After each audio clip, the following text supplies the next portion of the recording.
Hello, I'm Osiris and welcome to my Egypt faction guide for Rome Total War.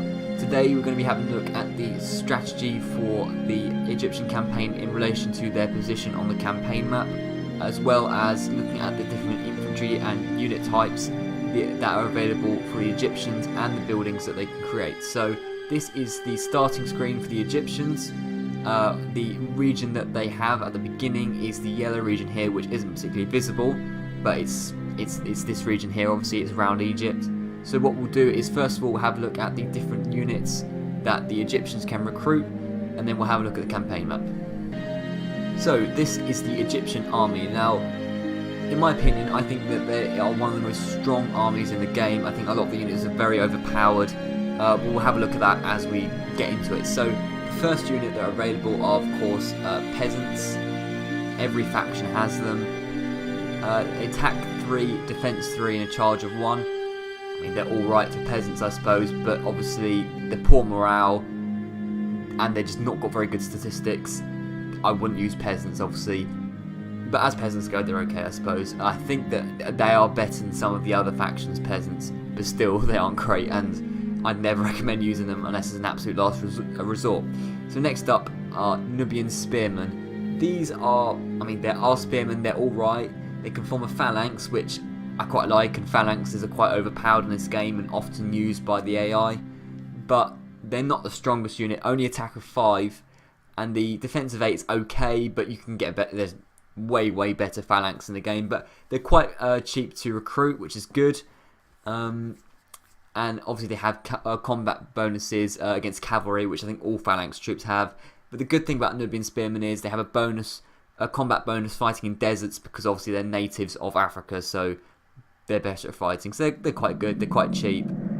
They sort of do a job, but they're more like militia troops as opposed to proper trained phalanxes. So we also have Nile Spearmen.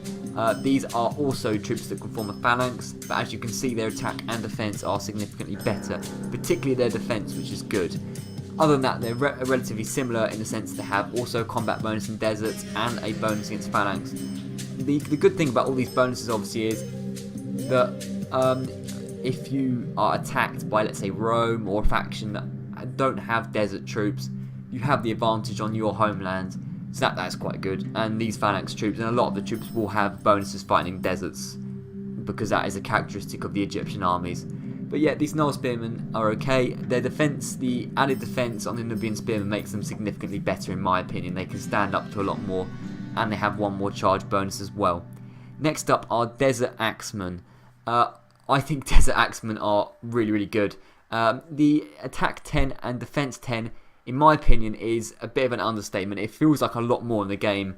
I know certainly when I've gone up against the Egyptians, Desert Axman can be quite an issue sometimes if you don't have strong troops or strong cavalry. So they have axes, obviously, which a lot of troops, especially in the early game stuff, don't have axemen. So these Desert Axemen are quite good.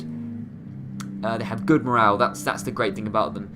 If a unit has good morale, it makes their defense seem so much more, because they can stand up. They won't rout even if there are not many of them left. So that's quite good. Charge bonus of 4, and of course they have good combat bonus in desert. But I quite like the Desert Axemen. I would recommend them. The stats there tend to lie, in my opinion. They're definitely better than 10 and 10. Next up, Pharaohs Guards, a step up from the Nile Spearmen. Obviously they can also form a phalanx, which means they're good at fighting cavalry and they can fight in deserts. But the great thing about them is good morale, well armoured, and also the defense of 16 and attack of 12. Their defense is better than the Nile Spearmen, but it's their attack of 12 which is significantly better. So they're better defense, better morale, but also they can attack more. So these are really good for fighting cavalry, and Pharaohs Guards stand up to a lot as well, but you won't be able to get them early on in the game, obviously, because they're better than the Nubian Spearmen and the Nile Spearmen. But they are good phalanxes. There are better phalanx troops in the game, but as far as Egypt goes, I quite like these guys. Slingers. Slingers are rarely employed by the Egyptians, especially by the CPU. I don't tend to use slingers as the Egyptians, and that is because missile attack is only 4. It's not particularly high. And then the defense is only 4 as well. They're not really that good. They have an alright attack, but I just think there are better units to use than Slingers, so personally I wouldn't recommend them. Next up are Skirmishers. I think like most factions have Skirmishers. The Barbarian factions have Skirmisher warbands, whereas the Romans sort of have Velites and Light Auxilia. The Egyptian ones have Missile Attacker 6, which is pretty decent for skirmisher troops early on in the game. The Attack 3 and Defense 4 is okay. It's interesting here is they're vulnerable to missiles, which is rare, particularly that they are vulnerable to missiles, and they have a combat bonus versus elephants, which is quite interesting as well. But the fact is they're fast moving, they're skirmisher troops, they're there just to tire the enemy out and annoy them without actually being able to get attacked themselves because they're so fast moving. So skirmishers are okay, but the archers of the Egyptians in my opinion are better. So we have the basic bowmen, which are available early on in the game. Missile attacker 7 is alright.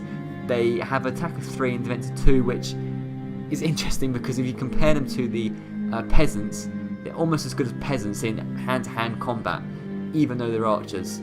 So that's good, and they're fast moving, and of course they've got that combat bonus in deserts as well.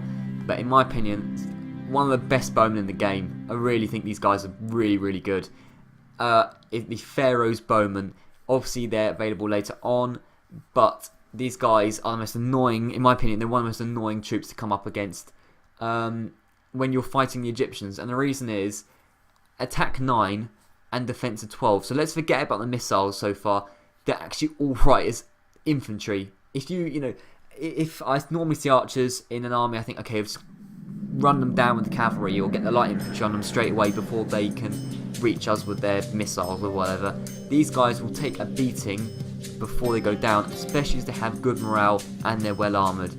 So, in my opinion, this is like one of the best archer units you can get in the game, purely because they're not vulnerable. Normally if you're playing as other factions, particularly barbarian factions, and you have archers, you have to stick them at the back. They can't go anywhere near anyone. If they're exposed at all, they're gone. They're out of the equation. But these guys, they can hold up on their own. They can just hold an enemy down for a bit, and then you can relieve them with cavalry, etc. The missile attack's 10, which is alright. There are better missile attacks in the game, obviously. But 10 is okay, but the fact that they are good at fighting hand-to-hand as well makes them so versatile. So Pharaohs Bowmen definitely would recommend. Desert Cavalry, they're okay. They're fast-moving horsemen with axes, it says here. So that's quite good, and they have axes. The 11 defense is okay, and they have a decent charge bonus. Relatively basic infantry though. A step up from that is Nubian Cavalry. I've never really rated Nubian Cavalry that much, but they do have good morale. Any cavalry with good morale is good, in my opinion, so that's good. And there's this slight move up from the Desert Cavalry. Then we have Nile Cavalry, very similar looking at the stats, but the defense is slightly higher. They also have good morale and they're well armoured, so basically the Nile Cavalry are more defensively capable version of the Nubian Cavalry. And then Egyptian Chariots. So the Chariots are what the generals get at the beginning of the game. We'll see the generals in a second. So before the Marian reforms, the Egyptian generals get chariots, and then after that they are on horseback, I believe. So anyway, but they do get access to chariots. So basic Egyptian chariots, attack 12, which is nice, and they can be quite annoying. They have good morale, and so they frighten people. They can carve through weak units and make people rout. The bad thing is defense of 1. It is pitifully low. If they charge into spearmen, they're dead. I mean, one time I'll probably show you a custom battle with, I don't know, thousands of these chariots against like one unit of Spartans or any phalanx unit. They all just get destroyed on a bridge because if charging into spearmen, they're done for. So I personally don't like chariots in this game, but it's obviously down to preference. But their minimal defense makes these guys so weak.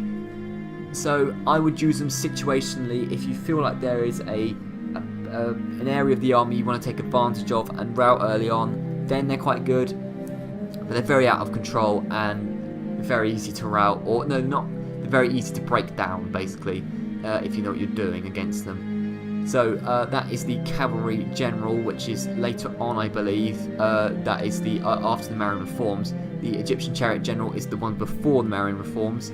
Attack 12, defense 1. They have a missile attack, so they're very similar to the basic chariots, just they have a missile attack and they have more hit points as well.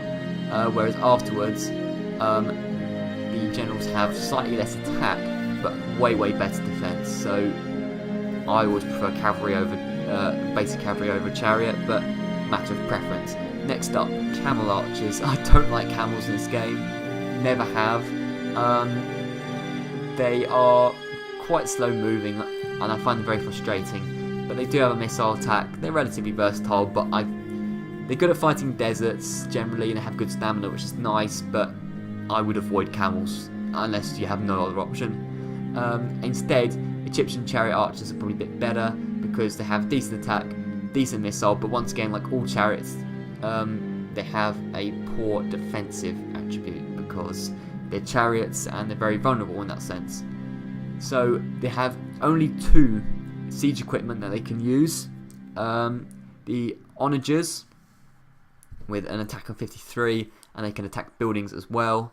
An area attack, not particularly accurate against troops, so I would use them against walls. That's what I would say for all onagers and heavy onagers. Heavy onagers are essentially inaccurate as well. They're similar, they're just more powerful. They're heavier and so on and so forth. So these are the troops of the Egyptians. Yeah, so I think they're good. There are definitely weaknesses, but I like the Pharaohs Bowmen particularly. I don't like going up against them, but I do like the Pharaohs Bowmen if I'm playing against the Egyptians. And they have alright cavalry. I like the Axman. I mean, it's not a hugely overpowered army, but they can be quite annoying, some of the troops, particularly these chariot archers and stuff, because they're fast moving and so on and so forth. So that's my opinion on the troops. Now we will go onto the campaign map and have a look at their position in relation to their enemies. So before we do that, we're going to have a look at the faction introduction video for the Egyptians, so have a watch of that.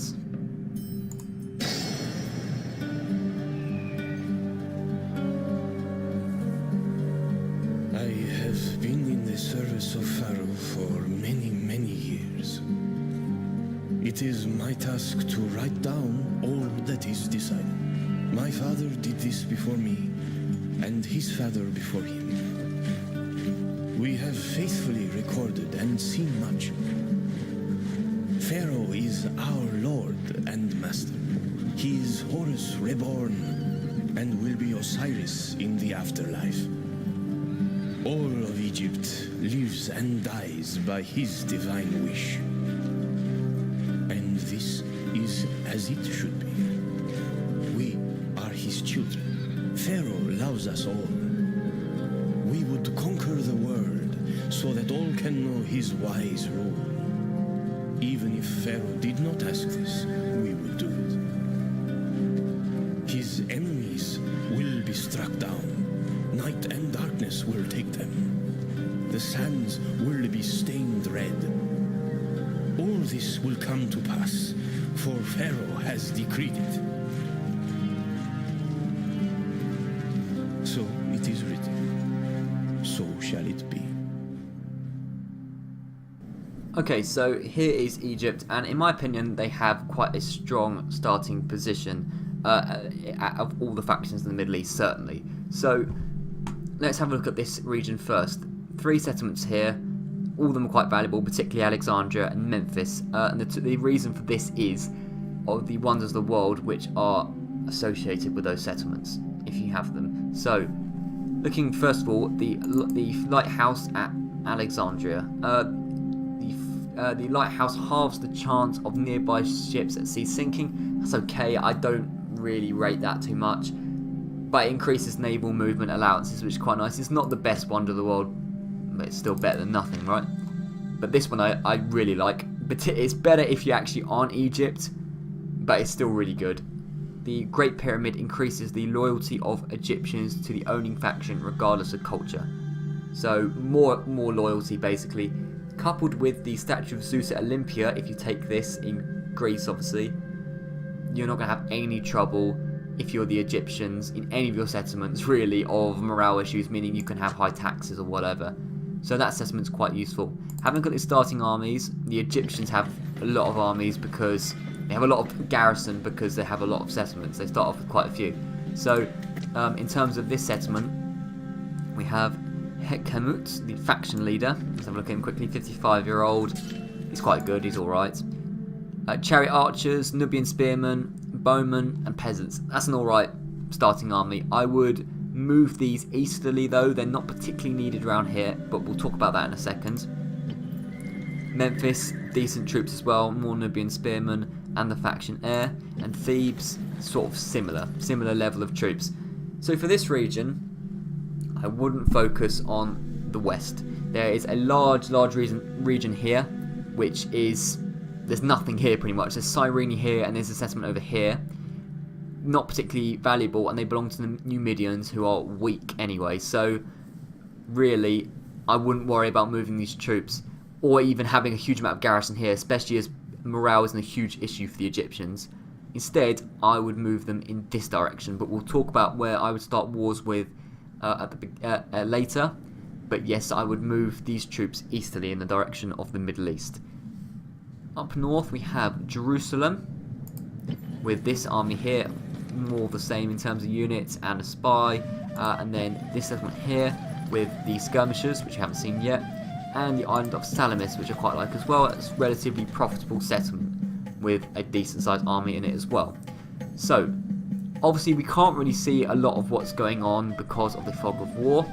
So what I'm going to do is I'm going to turn off the fog of war for the sake of you guys being able to see who's nearby and what's nearby. Obviously I wouldn't play the game with the fog of war on, but there are a lot of people surrounding Egypt, so for me to explain easier, I'm going to turn off the fog of war.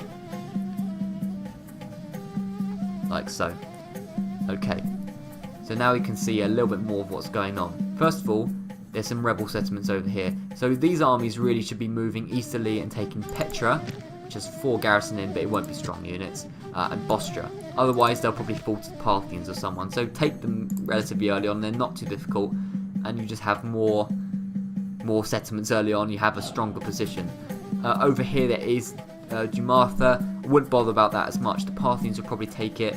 And although it looks nice having a nice yellow region, big yellow region on the map, it's not particularly valuable. It's very, very small. It takes a long time to grow. I don't like Jumartha. I wouldn't waste my time on it personally. Easy ones to get though. I say easy. Ones you should be getting. Use these armies and take Damascus with 4 garrison in.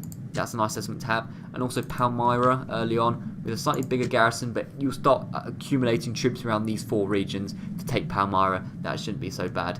Antioch by that point might be taken by the Seleucids. Oh, sorry, that is a Seleucid settlement, so wouldn't worry about that too quickly. But out of all the factions here, I'll show you them. There are the Seleucids along southern Turkey and all across this region. They have a long, thin strip of land, the Silver Land, if you can see it there on the mini-map. The Pontic Empire up here, who are not particularly strong, along with the Seleucids. The Greeks over here, 1 settlement in Pergamum. You won't deal with the Greeks for a little while. The Armenians over here have 2 settlements at the start, and the Parthians, which are never too much of a threat. So who would I go for first? Definitely the Seleucids. The reason is that the Seleucid campaign is one of the most difficult in the game because they have so many enemies around them, and they all just feast off this faction which has quite a few settlements, but they're far apart from each other and they're not particularly strong. So take advantage of this. Take Antioch, Tarsus, and possibly Hatra as well, because otherwise Pontus and Greece will take them. As for Parthia, they tend to expand south, or they'll go into war with Armenia, but they'll sort of take this land around here, around Babylonia. So the Parthians aren't too much of a threat. I wouldn't worry about the Parthians. Instead, I wouldn't worry about the Seleucids, but I take advantage of the fact they're weak. And it doesn't matter if the Pontic Empire gets a little bit strong because they don't have that many great troops. The same goes to the Armenians. The Armenians only have good troops really late on in the game, not at the beginning. And they'll tend to just sort of hang around here, maybe go toward Parthia. So that is something I would do. But certainly at the beginning, take advantage of the fact there are rebel settlements, and take advantage of the fact that the Seleucids are weak. And also, something I quite like to do, if there is a faction, one faction in an area, and they're isolated, take advantage of that. So you could go for Pergamum as well later on, just kick the Greeks off your territory. And then the only other settlement I think will possibly be over here in Sicily, Syracuse. So then you don't have to worry about the Greeks for a long, long time, apart from Rhodes. But you know, they won't be on your mainland anyway. And there are a few wonders of the world around here. The good thing about having a Middle Eastern faction at the start is you have a lot of access to the wonders of the world. So the Gardens of Babylon, the Hanging Gardens of Babylon over here. The 20% of farming income, that's quite good for economy, particularly in the early game. And the Mausoleum at Halicarnassus, the construction time's getting reduced as well, along with the 2 that you already have. You know, there are quite a few wonders of the world available at this early stage, which is nice. So that would be my advice, essentially. Don't worry about the Numidians, don't worry about this whole area, don't waste your time taking Siwa and Cyrene, because you can take them at any time you want later on in the game. Instead, push east and push north, particularly against the Seleucids. So that is what I would recommend in terms of where to expand. But Egypt has quite a good starting position in my opinion, because although there's a lot of enemies around, they're weak, and you're a lot stronger than them, and you should be able to take advantage of the fact there's rebels and get a good standing early on in the game, have a large area of land. So next up, let's have a look at the buildings available in this campaign. Just before we do that, actually, I'll have a look at the finances. So financially, Egypt are in quite a strong position. They're projected to make profits of 3,000 denarii, which is quite good. Obviously, you're going to be spending money in the early game, but it's not like you're already in a situation where you're going to be in debt. You have 5,000 denarii to start off with, which is quite good as well. So, having a look at the buildings, the walls are the same for all factions pretty much that aren't barbarian factions. You get up to epic stone walls and start off with a wooden palisade. It's relatively basic. If you've played as the Romans before, you'll recognise these walls. As for the barracks, it's essentially a system of you build better barracks, you get better troops. You know, that's pretty much it. For the melee troops, that is. So the final ones, you can recruit the best guards, Pharaoh's guards, etc, etc. Stables and ranges for cavalry and missile troops respectively. Traders and smiths work all the same as the other factions. Ports, water supply, farms, roads, very similar to the Romans in many respects, these troops. The academies I quite like. So you get up to academies are obviously for training generals up. So if you put a general in a city that has a good academy, then they get positive traits, generally positive traits, which are obviously useful, makes your general better. Going up to a Ludus Magna, of course, which has some really good benefits of that. So law enforcement is quite an interesting thing that the Egyptians have available to them. It, as it says here, suppresses population unhappiness, and a lot of factions don't have this. So the most basic one is Execution Square, which basically they all have law bonuses. People, if you have an Execution Square, obviously people are afraid to uprise. The Secret Police HQ increases it further, and then finally the Secret Police Network. So morale is not a huge issue in Egypt because there's so much you can do to either suppress unhappiness or make the people happy, because you have the wonders of the world, and you also have, if you have the wonder of the world, particularly the pyramids of Giza. So yeah, and also they have temples available. So we're gonna have a look at the different temples available. So we'll have a look at the temple cities, which is the highest level of temple you can get as the Egyptians, just to see the overall benefits of the different gods, which can have temples built in their name. There are many different temples for the Egyptians. The Roman factions only get 3 different types of temples, but the Egyptians have a lot more choice, depending on the different gods. So first of all, Isis, the temple city of Isis. Happiness bonus, which is the case of all of them, I think. Population growth bonus, 2.5%, which is quite large at that stage. So that's for growing towns, obviously, and then to sort of counteract the unhappiness that could potentially arise from that, the bonus due to law as well. So the Shrine of Isis is about happiness, so morale and growing the city. So if you have a place you want to grow, Isis is quite a good one for that. Osiris, this temple city has happiness as well, but 50%. A small population growth bonus and law, so similar to Isis, but the happiness is a lot greater, whereas the population growth bonus is less comparatively. Now the shrine to, I'm not sure how to pronounce this, Imhotep, I would guess it would be Imhotep. The shrine to Imhotep, also the temple city to Imhotep, has health bonus, happiness bonus of 25%, tradable goods bonus, and troops trained here. This is more of an all-round temple city, so it doesn't focus on one particular thing. It has health, happiness, trading, and it also has the experience bonus. So this is somewhere, for me, I like to play the game. I have certain cities which are recruitment centres. If they're recruitment cities, then I like to have a temple which is to do with experience. If I have a city that's good at trading, then I have obviously a temple that supports that. If you're not sure, maybe this is the temple city or the shrine to choose, the sort of the path to go up, because it's sort of an all-round one. That's what I deduce from that. And there's two more. Shrine to Set, I hope that's pronounced right. The temple city, happiness, law bonus, population bonus, and a public health bonus. This is more about the public order, the health bonus. This is more of what it is. It's keeping them happy.